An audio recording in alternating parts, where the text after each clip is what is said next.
Hello students. Last lecture में हम लोगों ने हॉर्मोन्स के बारे में स्टडी किया। They are the chemical substances which will coordinate the we can say the growth of the human beings and different activities. उसके बाद में हमने सेक्स क्रोमोसोम्स के बारे में देखा कि मेल में जो क्रोमोसोम रहता है सेक्स हार्मोन के बारे में देखा। पहले मेल में जो सेक्स हार्मोन रहता है that is the we can say that testosterone. Female में जो सेक्स हार्मोन रहता है that is the oestrogen. Testosterone male में टेस्टिस के थ्रू सेक्रेट किया जाता है और इस्ट्रोजन जो है वो फीमेल में ओवरीज के थ्रू सेक्रेट किया जाता है, यानी कि रिलीज किया जाता है। ठीक है, फिर हमने क्रोमोसोम्स के बारे में देखा, X Y, sex determination, everything we have studied. Okay, कुछ हमने टैबूज और मैथ्स भी देखे कि क्या अलग अलग तरीके के मैथ जो है वो हम कह सकते हैं कि रूरल रीजन में खास करके या फिर विलेजेस वगैरह में पाए जाते हैं, जो अलग अलग फीमेल को रिस्पॉन्सिबल कराया जाता है गर्ल चाइल्ड के लिए, और female are not allowed to enter in the kitchen और temple during the menstrual cycle. Okay, तो ये सारे अलग अलग मैथ थे जो हमने देखे थे, ठीक है, या मिथ्स थे। ओके, अब हम यहाँ पे आगे प्रोसीड करेंगे। Hormones other than sex hormone, यानी कि हमने, अगर आपको याद हो तो हॉर्मोन्स के वक्त एक देखा था कि ऑर्गन एक जो होता है जो कि हार्मोन सेक्रेट करता है उसको कहा जाता है ग्लैंड्स। और ये जो ग्लैंड्स है वो दो तरीके के होते हैं, endocrine glands and exocrine glands. Exocrine glands जो होते हैं वो डक्ट में अपना हार्मोन सेक्रेट करते हैं। एंडोक्राइन ग्लैंड्स जो होते हैं वो डक्टलेस होते हैं, जो कि डायरेक्टली ब्लड में क्या करते हैं, अपना हार्मोन सेक्रेट करते हैं। उस वक्त मैंने आपको कहा था कि अलग अलग काफ़ी सारे हमारे ग्लैंड्स हैं जो कि अलग अलग हार्मोन सेक्रेट करते हैं और उन हार्मोन्स का फंक्शन भी अलग अलग है, जो कि हम चैप्टर के बाद में देखने वाले हैं। तो वो हम अभी यहाँ पे टॉपिक कंक्लूड करने जा रहे हैं कि अलग अलग कौन से ग्लैंड्स होते हैं, कहाँ उनका लोकेशन होता है, और वो कौन सा हार्मोन सेक्रेट करते हैं, और वो हार्मोन का फंक्शन क्या है। ये चीज़ें हम यहाँ पे अब डिस्कस करने जा रहे हैं। तो देखो, यहाँ पे सबसे पहले आता है हमारा पिट्यूटरी ग्लैंड। पिट्यूटरी ग्लैंड का लोकेशन है just below the brain. Brain के नीचे इस तरीके से पिट्यूटरी ग्लैंड का लोकेशन होता है। पिट्यूटरी ग्लैंड जो है उसको मास्टर ग्लैंड भी कहा जाता है, क्योंकि वो काफ़ी सारे अलग अलग ग्लैंड्स को क्या करता है, कंट्रोल करता है। पिट्यूटरी ग्लैंड जब अपना हार्मोन सेक्रेट करेगा, अलग अलग ग्लैंड्स को कमांड देगा, तब अलग अलग ग्लैंड्स जो है वो अपना हार्मोन सेक्रेट करेगी। So that's why pituitary gland को क्या कहा जाता है, मास्टर ग्लैंड कहा जाता है। ये क्वेश्चन होता है कई बार, why pituitary gland is known as master gland, इसलिए बता रहा हूँ। ठीक है, तो एक वो है। अदरवाइज पिट्यूटरी ग्लैंड जो है, ठीक है, उसका मेन हार्मोन होता है ग्रोथ हार्मोन, जो कि वो सेक्रेट करता है, जिसके ऊपर हमारे बॉडी का ग्रोथ जो है वो डिपेंडेंट रहता है। ठीक है, तो ग्रोथ हार्मोन जो है वो हम कह सकते हैं कि खास करके man when enters into the adolescence और achieves puberty, at that time pituitary gland will secrete the growth hormone. In the case कि अगर ग्रोथ हार्मोन जो है वो प्रॉपरली सेक्रेट नहीं होता है तो बंदा जो है उसकी हाइट उतनी नहीं बढ़ती है, वो शॉर्ट रह जाता है, या तो फिर उसको ड्वार्फ हम कहते हैं। ठीक है, तो ये प्रॉब्लम जो होता है that is we can say that due to less secretion of the growth hormone. ठीक है, पर जैसे मैंने हाइट का कंसेप्ट जब आपको एक्सप्लेन किया था उस वक्त बताया गया था कि इसका कोई सेक्रेशन का स्पेसिफिक टाइम होता नहीं है। कई लोगों का स्टार्टिंग फेज में ग्रोथ हार्मोन सफिशिएंट अमाउंट में सेक्रेट होता है, तो उसी टाइम पे उनके बॉडी के अंदर रैपिड ग्रोथ देखने को मिल जाता है। कई लोगों का इस टाइम पे ग्रोथ प्रॉपरली नहीं होता है, उस टाइम पे सेक्रेट नहीं होता है, तो मिडिल फेज में होता है, और कई लोगों का लास्ट फेज में होता है। ठीक है, और जिनका नहीं हो पाता है, ठीक है, तो वो फिर शॉर्ट रहेंगे या फिर ड्वार्फ रहेंगे। But this is again we can say that completely natural thing, जो कि हम कह सकते हैं कि बॉडी के ऊपर हर एक पर्सन टू पर्सन के ऊपर डिपेंडेंट है, हेरिडिटी के ऊपर भी डिपेंडेंट है, कि अगर पेरेंट्स, ग्रैंड पेरेंट्स या उनमें से कोई अगर ड्वार्फ रहता है तो चांसेस है कि बेबी या फिर जो भी ऑफस्प्रिंग्स हैं उनके वो भी क्या रहे, ड्वार्फ रहे। ये चांसेस ज़्यादा रहते हैं, और ना भी रहे, वैसे भी रहते हैं। ठीक है, तो इसके लिए हम कह सकते हैं कि कोई ऐसा ट्रीटमेंट वगैरह या मेडिसिन जनरली होता नहीं है। ओके, तो ये जो है वो this is all about the pituitary gland, we can say that are master gland. Okay, pituitary gland के बाद नेक्स्ट ग्लैंड है थायरॉयड ग्लैंड। थायरॉयड ग्लैंड जो है वो यहाँ पे नेक में, या हम कह सकते हैं कि थ्रोट में लोकेटेड होता है। अब थायरॉयड ग्लैंड जो है वो थायरोक्सिन हार्मोन जो है वो क्या करता है, सेक्रेट करता है। और थायरोक्सिन हार्मोन जो है वो हमारे बॉडी का मेटाबॉलिज्म पूरा कंट्रोल करता है, ठीक है। और थायरोक्सिन हार्मोन सेक्रेट करने के लिए थायरॉयड ग्लैंड को आयोडीन की ज़रूरत पड़ती है। इसीलिए हम जो सॉल्ट कंज्यूम करते हैं वो कैसा होता है, आयोडीन युक्त सॉल्ट कंज्यूम करते हैं। अगर हमारे बॉडी में आयोडीन की कमी रहती है तो थायरॉयड ग्लैंड जो है उसमें स्वेलिंग स्टार्ट हो जाता है और उसकी वजह से यहाँ पे नेक में एक ट्यूमर सा बन जाता है और उस डिजीज़ को कहा जाता है गॉइटर। उसको क्या कहते हैं, हम गॉइटर कहते हैं, ठीक है। तो अगर आयोडीन हमारे बॉडी के अंदर सफिशिएंट प्रोपोर्शन में नहीं है तो थायरॉयड ग्लैंड में स्वेलिंग की वजह से ये गॉइटर डिजीज होता है, ठीक है। और थायरोक्सिन जनरेट करने के लिए भी ये थायरॉयड की ज़रूरत, हम कह सकते हैं कि आयोडीन की ज़रूरत पड़ती है थायरॉयड ग्लैंड को, ठीक है। और जैसे हमने डिस्कस किया कि थायरोक्सिन जो है वो मेटाबॉलिज्म क्या करेगा, कंट्रोल करेगा बॉडी का पूरा, ओके।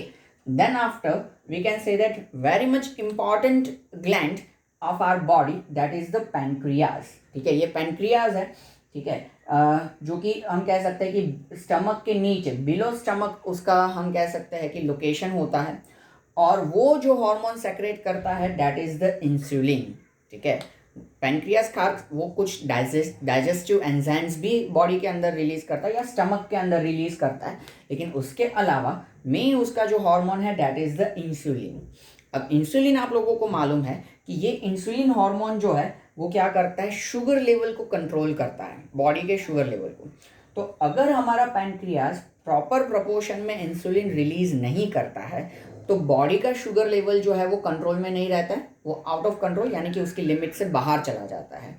और ऐसे पेशेंट को हम डायबिटिक कहते हैं और इस डिजीज़ को डायबिटीज़ कहते हैं, ठीक है। तो ये इस पैनक्रियास और उसके जो द्वारा जो सेक्रेट किया जाता है इंसुलिन हार्मोन है उसकी वजह से शुगर लेवल कंट्रोल में रहता है। अगर इंसुलिन प्रॉपरली सेक्रेट नहीं हो रहा है या सफिशिएंट प्रोपोर्शन में सेक्रेट नहीं हो रहा है तो पर्सन का शुगर लेवल जो है वो बढ़ जाता है। तो फिर उसको एक्सटर्नली इंसुलिन क्या करना पड़ता है, बॉडी में इंजेक्ट करना पड़ता है in the form of we can say that tablets और in the form of injections, okay. तो ये जो है वो पैनक्रियास का मेन फंक्शन है, ठीक है। Then after next gland that is the adrenal gland. Adrenal gland का लोकेशन है that is above the kidneys, kidney के ऊपर एड्रिनल ग्लैंड जो है वो लोकेटेड रहते हैं। और एड्रिनल ग्लैंड दो तरीके के हार्मोन सेक्रेट करते हैं, one is adrenaline and another one is the aldosterone. अब सबसे पहले हम देखते हैं कि ये एड्रिनालिन जो हमारा हार्मोन है वो क्या फंक्शन करता है। तो उसके बारे में अगर हम देखने जाए तो ये हार्मोन रैपिड सिचुएशंस में हमें किस तरीके से रिएक्ट करना है उनमें हेल्प करता है। यानी कि जब हमारे पास ऐसा सिचुएशन आता है कि हमें बहुत ही ज़्यादा एनर्जी की ज़रूरत पड़ती है, हम कह सकते हैं कि शॉक, सरप्राइज, हम कहीं पैनिक हो जाए, ठीक है। तो इन सभी सिचुएशन में ये एड्रिनालिन हार्मोन जो है, ठीक है, वो हमारी क्या करता है, बहुत ही ज़्यादा हेल्प करता है। ऐसे टाइम पे जनरली हम कह सकते हैं कि पिट्यूटरी ग्लैंड जो है वो एड्रिनालिन को कमांड देगा, एड्रिनल ग्लैंड को कमांड देगा और एड्रिनल ग्लैंड जो है वो एड्रिनालिन हार्मोन जो है वो सीधा ब्लड में सेक्रेट कर देगा। इस एड्रिनालिन हार्मोन के ब्लड में सेक्रेट होने की वजह से हमारा हम कह सकते हैं कि हार्ट बीट फास्ट हो जाएगा, ब्लड का सर्कुलेशन फास्ट हो जाएगा, लंग्स की ऑक्सीजन कैरिंग कैपेसिटी फास्ट हो जाएगी, हमारा ब्रीथिंग फास्ट हो जाएगा। और इन सभी चीज़ों को मिला के हमारे बॉडी के अंदर क्या होगा, एक रैपिड एनर्जी जनरेट होगा कि जिससे हम हमारा रैपिड मूवमेंट क्या कर सकते हैं, कंट्रोल कर सकते हैं। इसके लिए हम एक एग्जांपल लें कि सपोज मान लो कि we are having a fear from the dog, हमें डॉग से डर लगता है। तो अचानक से अगर डॉग हमारे साथ में आ जाता है तो हम तुरंत पूरी एनर्जी से भागना शुरू कर देते हैं और भाग भी पाते हैं, ठीक है। जैसा हम कभी शायद स्कूल के स्पोर्ट्स डे में भी नहीं भागे होंगे उतनी एनर्जी से हम इस टाइम पे भाग सकते हैं। That is due to this adrenaline, we can see that कि ऐसे सिचुएशन पे ये एड्रिनालिन जो है वो एनर्जी बॉडी को जनरेट करने में क्या करेगा, हेल्प करेगा। एड्रिनालिन की वजह से लीवर जो होगा हमारा, उसके अंदर जो एक्स्ट्रा स्टोर्ड ग्लूकोज होगा वो भी लीवर क्या कर देगा, रिलीज कर देगा और हमारा एनर्जी लेवल क्या हो जाएगा, बूस्टअप हो जाएगा और हम क्या कर पाएंगे, रैपिडली रिएक्ट कर पाएंगे, ठीक है। तो ये खास करके एड्रिनालिन हार्मोन जो है उसका फंक्शन है और एड्रिनल ग्लैंड जो है उसका फंक्शन है कि इस ऐसे रैपिड सिचुएशन में कैसे रिएक्ट करना है उसमें वो हमारी क्या करता है, हेल्प करता है, ठीक है। दूसरा हार्मोन जो एड्रिनल ग्लैंड जो है वो सेक्रेट करता है दैट इज द एल्डोस्टेरोन। और ये जो एल्डोस्टेरोन हार्मोन है वो हमारा सॉल्ट लेवल बॉडी के अंदर कंट्रोल करता है, ओके। तो ये सॉल्ट लेवल जो है, ठीक है, ये एल्डोस्टेरोन कंट्रोल करेगा हमारे बॉडी के अंदर, that is secreted bye adrenal glands. वो कौन करेगा, एड्रिनल ग्लैंड जो है वो कंट्रोल करेगा, ठीक है। देन नेक्स्ट इसके अंदर जो है वो ovaries, we can say that जो एस्ट्रोजन सेक्रेट करती है, सेक्स हार्मोन, ठीक है, but it will find in only females. And testes है जो कि क्या करते हैं, टेस्टोस्टेरोन सेक्रेट करते हैं, again it will be found in only mails, okay. तो ये जो दो ग्लैंड्स है उनका फंक्शन जो है वो क्या रहता है कि सेक्स हार्मोन सेक्रेट करना रहता है। पर ये जो बाकी के ग्लैंड्स हैं जो हमने मेन ग्लैंड्स यहाँ पे कंसिडर किए हुए, इनके अलावा भी काफ़ी सारे अलग अलग ग्लैंड्स बॉडी के अंदर होते हैं, ठीक है। तो ये अलग अलग ग्लैंड्स और उनके सेक्रेटेड हार्मोन्स हैं और हार्मोन्स का फंक्शन हमने जो डिस्कस किया वो। तो आप अभी लेक्चर पॉज करके ये सारी चीज़ें ड्रॉ करके लिख लो, ठीक है। Then after will proceed with the next topic.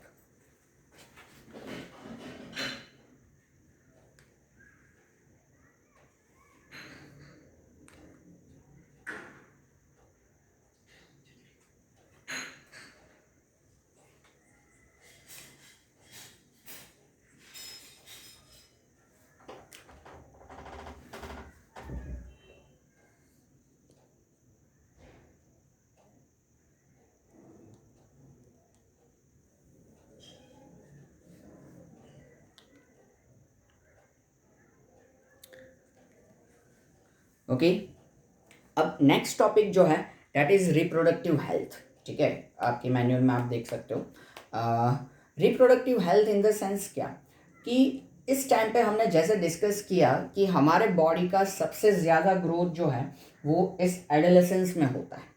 अब ये ग्रोथ जो है वो ऑफकोर्स हम कह सकते हैं कि काफ़ी सारी चीज़ों पे एक्सटर्नली डिपेंडेंट है। एक्सटर्नली इन द सेंस कि किस तरीके का फूड हम कंज्यूम करते हैं, फिर दूसरी चीज़ हम किस तरीके का हम वर्कआउट करते हैं, ठीक है। इन दोनों चीज़ों के ऊपर भी ये डिपेंडेंट है, इसलिए यहाँ पे हमें रिप्रोडक्टिव हेल्थ करके एक टॉपिक दिया गया है। तो इस रिप्रोडक्टिव हेल्थ के लिए सबसे पहले इम्पॉर्टेंट चीज़ है बैलेंस्ड डाइट।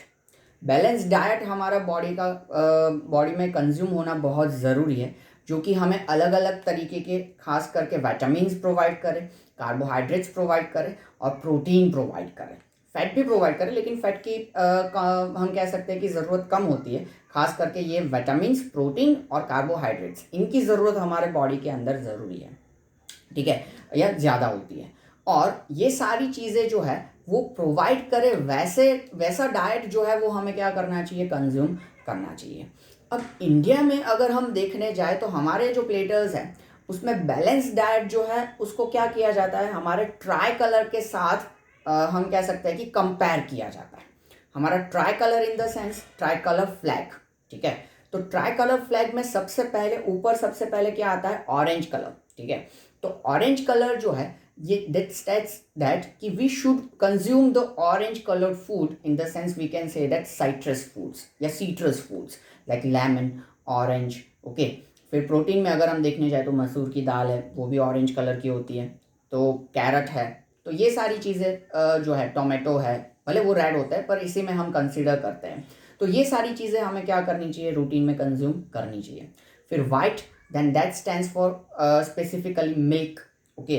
फिर जो कंज्यूम करते हैं उनके लिए एग, फिश या मीट, ये सारी चीज़ें हम कंसिडर कर सकते हैं खास करके, ठीक है। तो ये वाइट कलर इसके लिए रहता है। और ग्रीन कलर जो है that stands for green vegetables, okay. We can say that spinach is that, different vegetables are that that should be consumed daily with the balanced diet. तो ये बैलेंस डाइट के थ्रू हमें proper या sufficient amount में vitamins, proteins और carbohydrates मिलेंगे, तो हमारे बॉडी का ग्रोथ जो है वो क्या होगा, प्रॉपरली होगा, अदरवाइज उसमें प्रॉब्लम आ सकता है, ठीक है। तो इस वजह से रिप्रोडक्टिव हेल्थ के पॉइंट में ये खास करके हमें ध्यान रखना है कि हम डेली रूटीन में इस तरीके का बैलेंस डाइट जो है वो कंज्यूम करें। अलग अलग टाइम का अलग अलग डाइट, जो भी हमारा ब्रेकफास्ट, लंच और डिनर होता है उसके अकॉर्डिंगली, ओके। देन सेकेंड चीज़ रिप्रोडक्टिव हेल्थ के लिए इंपॉर्टेंट है, that is exercise, physical exercise. आप लोगों को मालूम है, इसी वजह से आपके स्कूल में खास करके फिजिकल एजुकेशन का एक लेक्चर रखा जाता है। इसके अलावा वीकली वंस और ट्वाइस आपका मॉर्निंग में फिजिकल एक्सरसाइज भी रखा जाता है, जो पीटी या जो भी आप बोलते हो, ठीक है। तो ये इसी वजह से रखा जाता है ताकि आपके बॉडी को जो नॉर्मल वर्कआउट करने की ज़रूरत है वो भी आपको मिले। तो इस ड्यूरेशन में खास करके at the adolescence this kind of workout we can say that walking, running, outdoor games, okay, like cricket, football, badminton etcetera, this are also required, क्योंकि ये सारे आउटडोर गेम्स जो है वो आपको कहीं ना कहीं फिजिकली क्या करेंगे, फिट रखेंगे, ठीक है। जो इंडोर गेम्स है उसमें आपका कोई फिजिकल वर्कआउट होता नहीं है, और इस वजह से हम कह सकते हैं कि आपके बॉडी का प्रॉपर ग्रोथ ना हो सके। इसलिए इस टाइम पे हम कह सकते हैं कि आपको जो भी आपके आउटडोर गेम्स है उनमें से जो भी आपको पसंद हो, वैसे कोई आउटडोर गेम जो है वो daily at least we can say that half an hour या 1 आवर तो खेलना चाहिए, ठीक है। और ख़ास करके अगर आप अर्ली मॉर्निंग में खेलते हो तो वो बेटर रहता है, क्योंकि अर्ली मॉर्निंग में हम कह सकते हैं कि फ्रेश एयर, फ्रेश ऑक्सीजन, सारी चीज़ें अवेलेबल रहती हैं। और उसके अलावा जिम वगैरह की कोई ज़रूरत नहीं है इस एज के अंदर, क्योंकि आप जो नॉर्मल रनिंग से या फिर नॉर्मल फिजिकल एक्सरसाइज से, योगा से जो भी आप बॉडी को फिट रख सकते हो वो आप हम कह सकते हैं कि इन सब चीज़ों से जिम वगैरह से कुछ हो सकता नहीं है, ठीक है। तो ये जो है वो रिप्रोडक्टिव हेल्थ या रिप्रोडक्टिव फेज की या हेल्थ के अलग अलग हम कह सकते हैं कि पॉइंट्स है जो कि हमें ध्यान में रखने चाहिए, ठीक है। तो देखो जो पॉइंट है वो हम इसमें देखें, condition maintain good reproductive health during the adolescence are necessary to eat balance diet, जो हमने डिस्कस किया, necessary to maintain personal hygiene, हाँ personal hygiene during the adolescence, it is also one of the most important characteristic, okay. हमने during change भी देखा था कि हमारे हम कह सकते हैं कि ड्यूरिंग प्यूबर्टी हमारे बॉडी के अंदर काफ़ी सारे अलग अलग चेंजेस आते हैं, ठीक है। तो इन चेंजेस के साथ में हमारा पर्सनल हाइजीन भी अब मैटर करता है, ठीक है, कि खास करके हम कह सकते हैं कि क्लीनिंग ऑफ प्यूबिक रीजन्स है तो वो हमें प्रॉपरली करना चाहिए। We should take a bath once in a day at least, okay.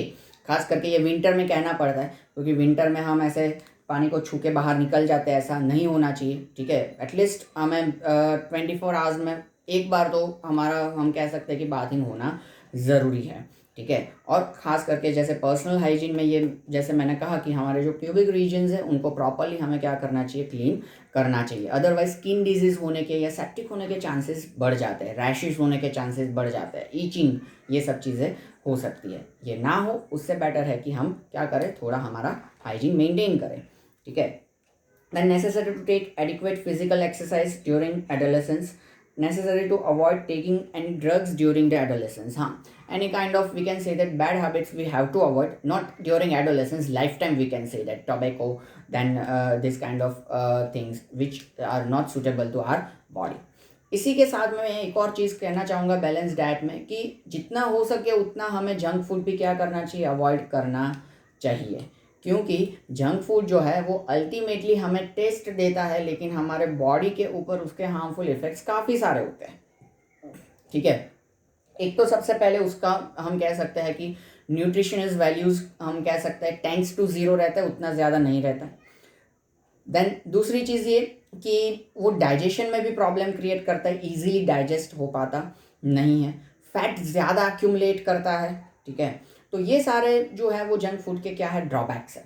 और हमें जो प्रॉपर खास करके वाइटामिन्स चाहिए होते हैं हमारे, हम कह सकते हैं कि आइज़ के लिए खास करके, ठीक है, या फिर अलग अलग बाकी की चीज़ों के लिए जो हमें वाइटामिन्स चाहिए होते हैं, तो ये वाइटामिन्स हमें इनमें से मिलते नहीं हैं, इसलिए ये हमें खास करके अवॉइड करना चाहिए। And you should also keep this in your mind कि हाँ ठीक है, मैं ऐसा नहीं कह रहा हूँ कि कम्प्लीटली हमें बंद कर देना चाहिए, वंस और twice in a month it's okay, ठीक है। 15 दिन में आप एक बार खा लो तो चल जाता है, ठीक है। लेकिन अगर वीक में 4 दिन हम अगर बर्गर पिज़्ज़ा के ऊपर डिपेंडेंट है या सैंडविचेस के ऊपर डिपेंडेंट है तो ये आगे जाके बहुत ज़्यादा प्रॉब्लम क्रिएट करता है, ठीक है।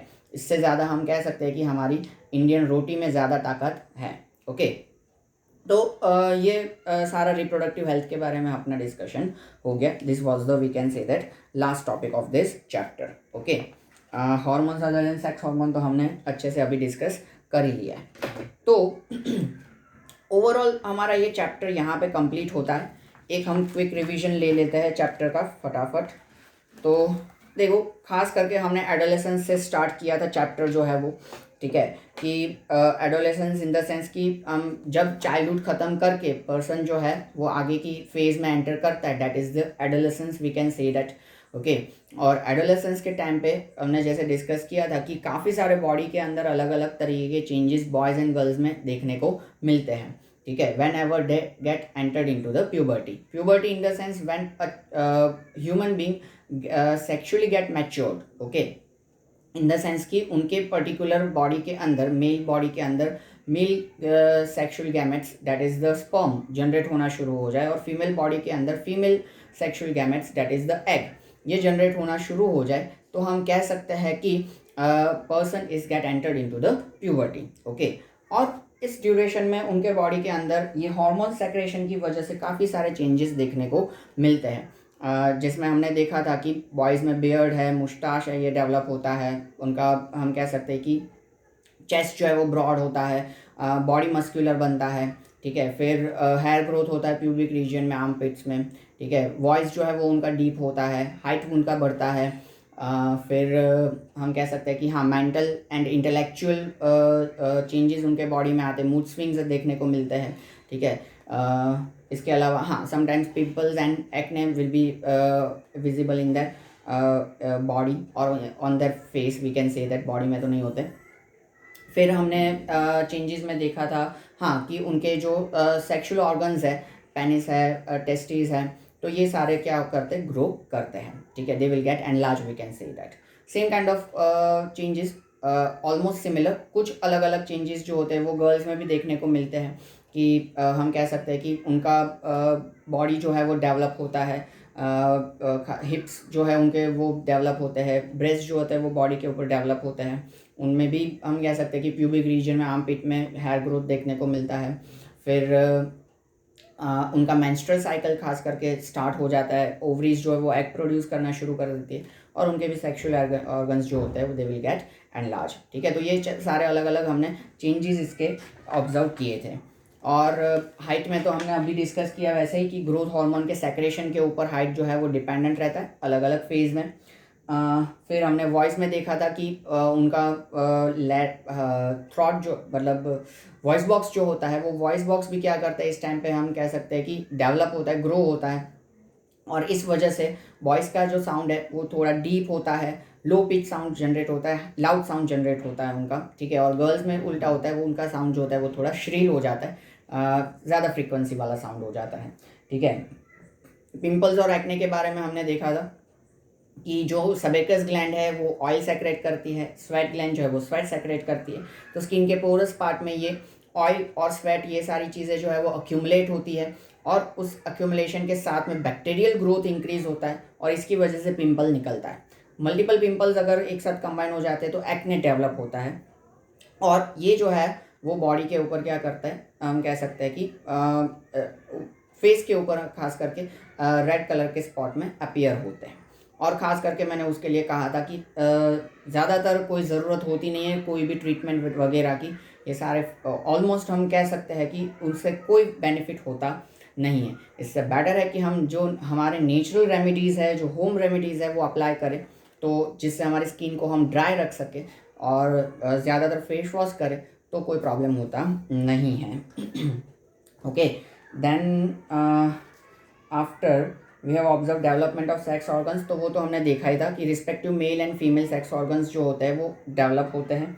ठीक है, and reaching mental and intellectual as well as emotional maturity, जो हमने डिस्कस किया था कि मूड स्विंग्स आते हैं, इंडिपेंडेंट हम बनना चाहते हैं, एग्रेसिव नेचर कई बार हो जाता है, हमारा एटीट्यूड डेवलप होता है. ठीक है, हमें कोई डांटे तो हमें बुरा लगता है, इमोशनल हो जाते हैं हम. ठीक है, तो ये सारे अलग अलग मूड स्विंग्स जो है वो भी इस हार्मोन सेक्रेशन की वजह से होते हैं. तो कहीं ना कहीं जिनको हमें क्या करना चाहिए, कंट्रोल करना चाहिए. ठीक है, देन सेकेंडरी सेक्सुअल कैरेक्टरिस्टिक्स. तो सेकेंडरी सेक्सुअल कैरेक्टरिस्टिक्स में हमने देखा था कि यहाँ पे ये ऐसे कैरेक्टरिस्टिक्स जो है जो कि बाय बॉर्न साथ में नहीं आएंगे। प्राइमरी एंड सेकेंडरी में यही फर्क है कि प्राइमरी जो कैरेक्टरिस्टिक्स है वो बाय बॉर्न ह्यूमन बीइंग के अंदर देखने को मिलते हैं, ठीक है। लेकिन सेकेंडरी जो है वो जब ह्यूमन जो है वो एडल्ट में एंटर हो एडोलेसेंस में एंटर होता है या वो एडल्ट बनता है, तब उनमें देखने को मिलते हैं। कि जिसमें हमने देखा था कि खास करके जो चेंजेस हमने देखे थे, जो फेस में चेंजेस आते हैं, अलग अलग सेक्सुअल ऑर्गन्स उनके डेवलप होते हैं, वही चेंजेस उसमें रहते हैं, ठीक है। देन आफ्टर हमने देखा हार्मोन्स, जो कि केमिकल सब्सटेंसेस है जो कि बॉडी के अंदर सेक्रेट होते हैं, डायरेक्टली ब्लड में सेक्रेट होते हैं या कुछ जो होते हैं वो डक्ट में सेक्रेट होते हैं। इसके रिगार्डिंग हमने देखा था कि ऐसे ऑर्गन्स जो कि हार्मोन सेक्रेट करते हैं उनको हम क्या कहते हैं, ग्लैंड्स कहते हैं। Endocrine glands, exocrine glands. Endocrine gland जो है वो क्या करेगी, आपके हम कह सकते हैं कि ब्लड में सीधा हार्मोन सेक्रेट करेगी। एक्सोक्राइन ग्लैंड्स जो है वो क्या करेगी, डक्ट में सेक्रेट करेगी। जैसे कि स्वेट ग्लैंड है, सबेकस ग्लैंड है, सिलिवरी ग्लैंड्स है, तो ये सारे एक्सोक्राइन ग्लैंड्स है जो कि डक्ट में क्या करती है, अपना हार्मोन, रिस्पेक्टिव हार्मोन सेक्रेट करती है। स्वेट ग्लैंड का हार्मोन स्वेट, ठीक है। फिर सिलिवरी ग्लैंड्स का हार्मोन सलाइवा, ठीक है। और सबेकस ग्लैंड जो कि ऑयल सेक्रेट करती है।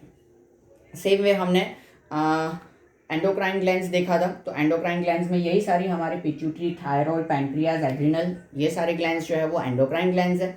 और जो कि डायरेक्टली अपने ब्लड में क्या करती है, हार्मोन सेक्रेट करती है। फिर उसके बाद में हमने देखा था ग्लैंड्स के बाद कि हाँ, कुछ ग्लैंड्स ऐसी होती है कि जो एंडोक्राइन एक्सोक्राइन दोनों फंक्शंस करती है, पैंक्रियाज वगैरह जो भी है, ठीक है।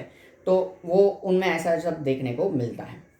फिर उसके बाद हमने देखा कि सेक्स हार्मोन्स कि जो हमारा पिट्यूटरी ग्लैंड है, पिट्यूटरी ग्लैंड जो है वो क्या करेगा, अपने हार्मोन सेक्रेट करेगा। जो हार्मोन जो है वो रिस्पेक्टिव टेस्टिस या ओवरीज, मेल बॉडी हो तो टेस्टिस और फीमेल बॉडी हो तो ओवरीज को क्या करेगा, इंडिकेशन देगा कि जिसकी वजह से वो सेक्स हार्मोन्स, मेल होगा तो उनके टेस्टिस जो है वो टेस्टोस्टेरोन, फीमेल होगा तो उनके ओवरीज जो है वो इस्ट्रोजन हार्मोन क्या करेगी, सेक्रेट करेगी, ठीक है। और इस वजह से उनके सेक्स गैमेट्स प्रोड्यूस होना शुरू हो जाएंगे, टेस्टिस स्पर्म प्रोड्यूस करना स्टार्ट करेंगे, ओवरीज जो है वो एग्स प्रोड्यूस करना स्टार्ट करेगी या उनका मेंस्ट्रुअल साइकिल स्टार्ट करेगी, ठीक है। इसके बाद में हमने देखा रिप्रोडक्टिव फेज कि मेल में रिप्रोडक्टिव फेज जो है वो starting from the we can say that puberty lifelong रहता है, यानी कि अराउंड 12 to 13 ईयर्स की एज से लेके lifelong male is capable to reproduce. Female में जो है वो reproductive phase starting from the puberty हम कह सकते हैं कि मेनोपॉज तक रहता है। तो प्यूबर्टी के टाइम पे जब उनका मेंस्ट्रुअल साइकिल या फर्स्ट मेंस्ट्रुअल साइकिल ऑब्जर्व किया जाता है, that is known as menarche. और जब उनका ये मेंस्ट्रुअल साइकिल डिस्टर्ब होकर ग्रेजुअली एंड होता है, that is known as menopause. तो मेनार्क से लेके मेनोपॉज जो होता है वो फीमेल का क्या रहता है, रिप्रोडक्टिव फेज रहता है, ठीक है। इसमें हमने मेंस्ट्रुअल साइकिल भी देखा था कि ओवरीज जो है वो एग प्रोड्यूस करती है and then that egg will wait at the end of fallopian tube for the fertilization. In the case if egg get fertilized, then it will be developed into the zygote and embryo, and that embryo will be embedded to the walls of the uterus. During the accumulation of egg, walls of the uterus will be get thick, and due to the we can say that blood vessels of the uterus, and in the case if egg fertilized, then that embryo will be embedded on these walls of the uterus, and baby will be developed in womb, and it will born from the vagina. Otherwise, in the case if egg is not fertilized, then we can say that everything, egg and everything, this type of things, blood vessels and everything will be get breakdown, and in the form of blood this will be released. So this secretion or this release will go on up to the 3 to 5 days during the we can say that menstrual period, okay. So this is the cycle of almost around 28 to 30 days, and after each this cycle new egg will be generated and process will be go on. So this is the menstrual cycle, we can say that, okay.